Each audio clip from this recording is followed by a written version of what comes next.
Good morning. I'm Dr. Nunez. Today I want to continue on the subject of nutrition as a component of lifestyle medicine. This series is all about lifestyle medicine, what you can do for yourself that will improve your health and well-being and reduce the possibility of disease. It's an opportunity for a physician to weigh in on some of these subjects. So today, going on into the subject of nutrition, as I was talking in my previous video, and please click subscribe, click the little bell button if you like these things, and comment, and we can continue our discussions into further videos. The subject of nutrition is very important for health and well-being. Now, there are a lot of fad diets out there. There's a lot of literature out there. There are a lot of websites, people talking about all sorts of stuff out there and excluding food groups, getting rid of stuff. And some of the advice is good, but I wanted to focus it in on the bigger picture of lifestyle medicine. There are the components of sleep, of stress reduction, of whatever you're putting in your bodies, whether it's caffeine, alcohol, cigarette smoke, all those things that you have to address as well.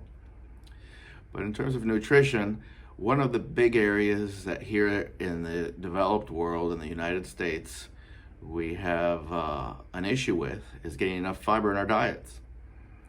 And a big source of fiber comes from the plant world, the whole foods, plant-based idea of fruits, vegetables, beans, legumes, and yes, seeds and nuts, whole grains, those kinds of things. And yes, adding more of that to your diet can help increase the amount of fiber in your diet, which in turn can make you feel more full, which in turn can also help you reduce cholesterol and reduce other levels of triglycerides and things of that nature in your diet.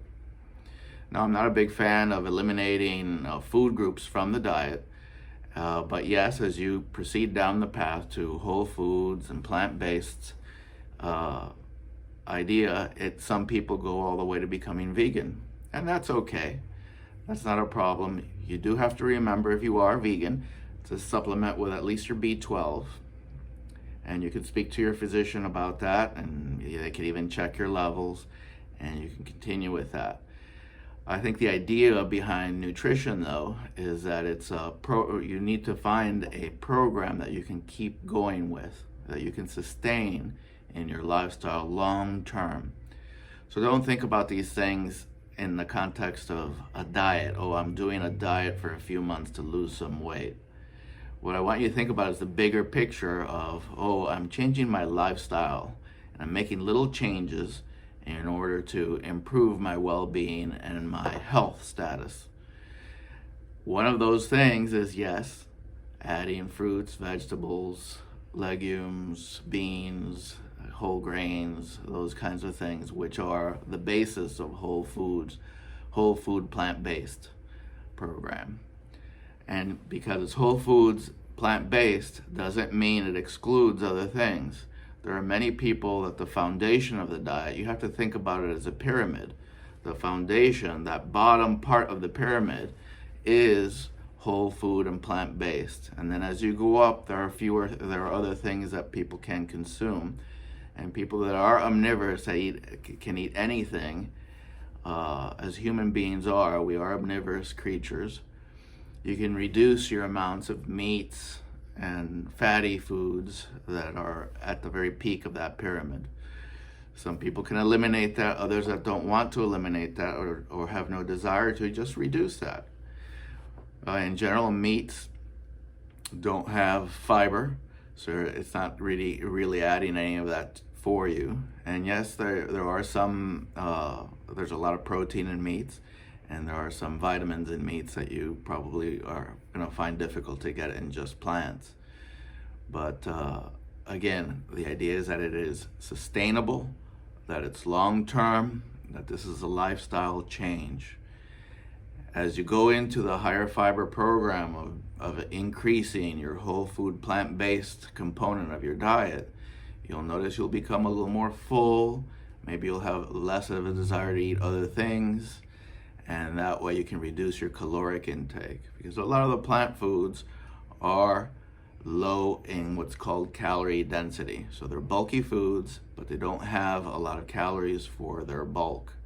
And that helps you feel full, helps you get your fiber, and helps you reduce then your appetite for other kinds of foods.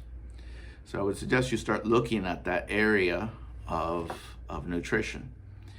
The other component here, putting it into the larger context of lifestyle, is to see what's triggering you to eat foods that you shouldn't be eating, be they fatty foods, sugary processed foods, and things like that. If it's a stress-related food that's driving you, look at what's causing the stress in your life and see if there's something that you can tweak to reduce your stress or reduce the way you respond to the external stressors.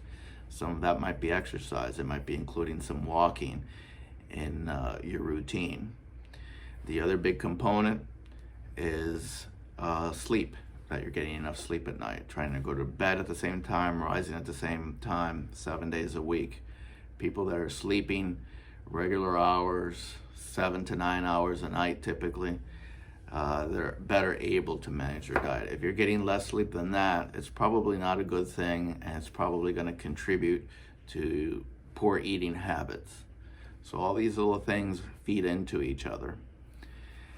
So I wanted to leave you with just some of these thoughts, and if you enjoy these little talks or you have comments, please subscribe, press the little bell, and we'll continue the whole series on lifestyle medicine, feeling well and feeling healthy as you go through life and make the right choices so you can take control of being healthy. Thank you very much.